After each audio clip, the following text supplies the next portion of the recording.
नमस्ते जी एंड राधे राधे। मैं प्रीति हूँ और मैं बताती हूँ लॉ ऑफ अट्रैक्शन के बारे में, करती हूँ मैं chakra healing and I am certified chakra healer. और इसके साथ साथ ही मेरी मैनिफेस्टेशन की बैच आ रही है जो स्टार्ट है फ्रॉम 13 अगस्त। 13 अगस्त से स्टार्ट हो रहा है। 21 डेज़ की क्लासेस रहती है। जो भी अपने वाइब्रेशन पे काम करना चाहते हैं, अपनी मैनिफेस्टेशन की स्पीड को बढ़ाना चाहते हैं, अपनी लाइफ में खुद के करीब आना चाहते हैं, अपने इनर सेल्फ के करीब, आपके लिए ये सेशन है। डिस्क्रिप्शन में डिटेल है, आप मुझे वहाँ से कॉन्टेक्ट कर सकते हैं। अभी आगे बढ़ते हैं। मैं आपको एक स्टोरी, एक अमेजिंग स्टोरी के थ्रू मैं आपको ये बताना चाहूँगी कि क्यों हमारी लाइफ में हम आगे नहीं बढ़ पा रहे, क्यों हमारी मैनिफेस्टेशन इतनी स्टक है, या फिर क्यों हमारी लाइफ में इतने दुख आ रहे, इतना रोना पिटना हो रहा है, जो चाह रहे वो मिल क्यों नहीं रहा है ना। इस स्टोरी के थ्रू आपको पता चलेगा। एक बार की बात है, स्टोरी को पूरा सुनना, समझना, आपको अपना जवाब खुद मिल जाएगा। ठीक है। और मुझे बहुत पसंद है स्टोरीज़ के थ्रू चीज़ों को एक्सप्लेन करना, क्योंकि उसमें बेटर अंडरस्टैंडिंग आती है, चीज़ें दूर तक समझ में आती हैं और देर तक समझ में आती है, मतलब माइंड में रह जाता है वो। एक राजा थे। अब राजा की थी 5 पुत्रियाँ। भगवान पे बहुत प्रे करने के बाद, बहुत पूजा पाठ करने के बाद एक पुत्र हुआ जो राज्य को चलाने के लिए चाहिए था। बहुत मिन्नतों के बाद एक पुत्र हुआ, बहुत सालों बाद हुआ। राजा खुश, मतलब खुशी के मारे राजा ने पूरे राज्य में सब कुछ बँटवाए, सिक्के बँटवाए, लोगों को तोहफ़े दिए अलग-अलग। कुछ दिन बाद जब राजा अपने राज्य से बाहर निकल रहे थे, तो उन्होंने एक भिखारी को देखा। अब भिखारी क्या था, वो कचरे के पास बैठा हुआ था। तो राजा ने भिखारी को बोला, और क्या हाल-चाल? तो भिखारी तो खुश हो गया। महाराज ने मुझे पूछा है। बोला, महाराज आपने पूछ लिया, यही मेरे लिए बहुत बड़ी बात है कि भगवान स्वयं मुझे आके पूछ रहे हैं कि तुम कैसे हो? अब राजा ये बात सुन के और प्रसन्न हो गए, क्योंकि तारीफ़ कोई भी करता है तो दिल को अच्छा लगता है भाई। राजा ने बोला कि अपने सैनिक को कि भाई इनको दो, एक तांबे का सिक्का दो। एक दिया गया उनको तांबे का सिक्का। फिर थोड़ा आगे बढ़े, राजा गए। जब राजा लौट के आए, कहीं जा रहे थे, राजा वापस से लौट के आए तो देखा वो फिर से भिखारी जाके कचरे में बैठा हुआ है। तो राजा ने बोला कि तुम यहाँ क्यों बैठे हो? अरे राजा, आपने मुझे इतना पूछ लिया, बहुत बड़ी बात है। फिर वही तारीफ़ उसकी शुरू। राजा ने बोला, एक काम करो, इसको 2 और सिक्के दो। राजा चले गए। राजा 3 दिन बाद फिर से अपने राज्य से बाहर जा रहे थे। फिर देखा भिखारी फिर कचरे के पास बैठा हुआ है। राजा ने सोचा कि शायद इसके पास ये सिक्के कम पड़ रहे होंगे। तो राजा ने काम किया, अपने जो सैनिक थे जिनके साथ वो जा रहे थे, उन्होंने अपने मंत्री, सैनिक जो भी बोल रहे थे, उनको बोला कि काम करो, इसको 2 सोने के सिक्के दो। 2 सोने का सिक्का राजा ने उस भिखारी को पकड़ाया। राजा गए, अपने जहाँ भ्रमण करने पे जाना था, वापस से भ्रमण करके आए, देखिए फिर वो भिखारी वही कचरे के पास बैठा हुआ है। राजा थक गए। राजा बोले, दिक्कत क्या है इसकी? और राजा जब जा रहे थे उसको सोने का सिक्का देके, तो सोचे थे कि ये कचरे में बैठा रहता है, शायद ये इतना अफ़ोर्ड नहीं कर पा रहा है, तो मैं काम करूँगा इसको, और तो मैं इसको सोना दूँगा ही, इसके साथ-साथ मैं सोच रहा हूँ इसके लिए घर बनवा दूँ। और ये सोचते-सोचते राजा अपने राज्य से बाहर जाते। वापस आके जब राजा देखते तो फिर से उसी कचरे में पड़ा हुआ है। अब राजा का हो गया दिमाग खराब। राजा ने बोला, इसको इतने मैंने सिक्के दे दिए, इसको सोने के सिक्के दे दिए, ये फिर भी नहीं सुधर रहा है। ये नहीं कि कहीं और जाए, किसी और अच्छी जगह बेचे, जाके रहें, इन सिक्कों को बेचे, अपना जीवन यापन अच्छे से करें। राजा को आया गुस्सा। राजा ने बोला, एक काम करो, पहले तो इसको राज्य के बाहर करो बिल्कुल।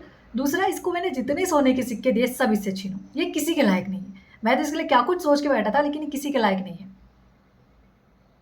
बस राजा, मतलब जो भिखारी था, उसको राज्य के बाहर किया गया, जितने सोने के सिक्के थे सबको छीन के अपने पास रख लिया गया।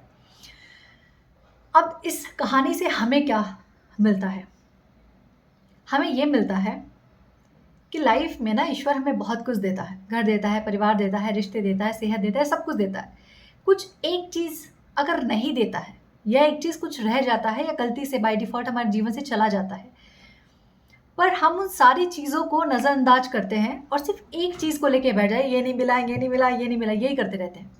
मतलब उस भिखारी की तरह हम भी उस कचरे के ढेर में पड़े रहते हैं अपने थॉट के थ्रू, कि ये नहीं दिया, ये नहीं दिया, ऐसा नहीं हो गया, वैसा नहीं हो गया।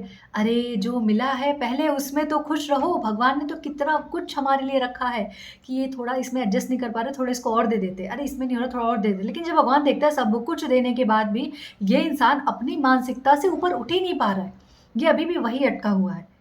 मान लो आपके पास परिवार अच्छा है, आपकी जॉब अच्छी है, आपकी सेहत अच्छी है, कि अभी आप इस टाइम पे प्रेगनेंसी फेस कर रहे हो, तो पर जीवन में इसके अलावा बाकी सब तो अच्छा है ना, उसके लिए क्यों नहीं कृतज्ञ हो? उस एक प्रेगनेंसी की वजह से अपने जीवन के सारे तरफ कांटे बो दिए हैं कि कोई अच्छा नहीं, परिवार अच्छा नहीं, कोई मुझे नहीं समझता, मुझे डिप्रेशन जा रहा है, मुझे एंग्जायटी जा रहा है।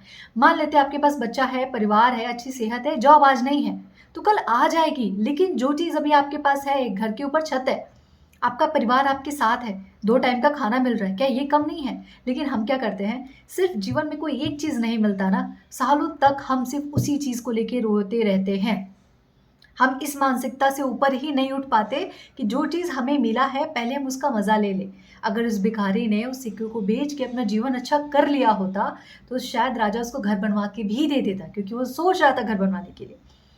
पर जब राजा ने देखा कि इतनी चीज़ें देने के बाद भी ये कृतज्ञ नहीं है, इसका जीवन ऐसे ही चल रहा है, ये इसी कचड़े में रहना चाहता है, तो भगवान बोलते हैं, राजा ने सोचा, ले लो सब इसे, रहने दो इसको इसी कचरे में। सेम हमारे साथ होता है। ईश्वर ऊपर बैठा हुआ देखता है, सब कुछ तो दिया है ना बच्चे तेरे को जीवन में, क्या कुछ नहीं दिया है? जो छूट गया वो तेरे लिए नहीं था, जो रह गया वो तेरे लिए नहीं था, और जो अभी तक आया नहीं है शायद उसकी अपनी एक टाइमिंग है, वो उस टाइमिंग पे ही आएगा। बट उस एक चीज़ के चक्कर में पूरा जीवन खराब कर देना, रिश्ते खराब कर देना, सेहत खराब कर देना, फाइनेंशियली खुद को बिल्कुल ज़ीरो कर देना, क्या ये सही है? समझ के देखिए आप। जो जीवन में मिला है पहले उसको जीना शुरू करो भाई, जीना शुरू करो, क्योंकि जो आएगा ना उसको भी ज़्यादा दिन तक जियोगे नहीं। उसके बाद कोई नई डिज़ायर, फिर एक नई डिज़ायर, फिर एक नई डिज़ायर, लेकिन खुश आप तभी भी नहीं रहोगे। जो बीत गई वो बात गई। पर इंसानों की सोच क्या है कि जो मिल गया वो मिट्टी था, जो खो गया वो सोना था। मत करो खुद के साथ ऐसा। जो चीज़ आज आपके पास है उसको खुल के जियो, ये सोचे बगैर कि कल कौन सा चीज़ आएगी। आज जो है मैं जी लेता हूँ। कभी आपका शरीर आपको बोलता है आज मैं तुम्हारा खाना नहीं पचने दूँगा। कभी शरीर बोलता है कि आज मैं जो टॉक्सिन है वो बॉडी से रिलीज़ नहीं होने दूँगा। कभी साँसें बोलती है कि नहीं आज की साँस ले लेना, कल मैं तुम्हें साँस नहीं दूँगा। होता है क्या ऐसा? प्रकृति अपना काम अपने वे में कर रही है, ईश्वर अपना काम अपने तरीके से कर रहा है। क्यों बेवजह चीज़ों को लेके परेशान होना? स्थिरता रखो ना, ग्रेटफुलनेस में रहो, एप्रिसिएशन में रहो, हमेशा वाइब्रेशन को हाई करके रहो। जीवन में वो सब मिलेगा जो आप डिज़र्व करते हो, शायद उससे कई ज़्यादा मिलेगा अगर आपके अंदर समर्पण की भावना रहे। हो सकता है कि आपकी डिवाइन टाइमिंग आज से 1 महीने बाद की हो या 1 साल बाद की हो, लेकिन वो 1 साल बाद की लिखी हुई है। लेकिन आपके गलत कर्म, आपकी गलत सोच वो 1 साल की चीज़ को 10 साल लेके जाएँगे आगे, क्योंकि यूनिवर्स में टाइम जैसा कुछ नहीं होता। यूनिवर्स में वाइब्रेशन आपकी डिवाइन टाइमिंग होती है। जब आपकी वाइब्रेशन शिफ्ट, आपके पास वो चीज़ें आ जाएँगी। अब वो कितना वक़्त लगेगा ये पूरी तरह आप पे निर्भर है।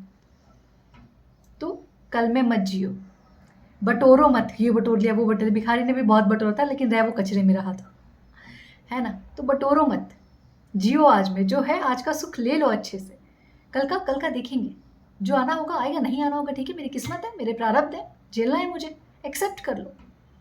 भिखारी ने एक्सेप्ट नहीं किया कि उसके पास इतने पैसे आए हैं। उस पैसे को उसने समझा ही नहीं, उसको उधर ही कचरे में रहना था, इसीलिए जो था वो भी चला गया।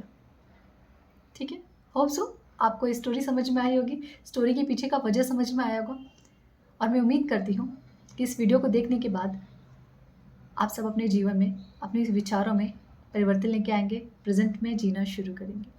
Thank you so much. Radhe Radhe. हर हर महादेव, हरिओम कह रही हूँ।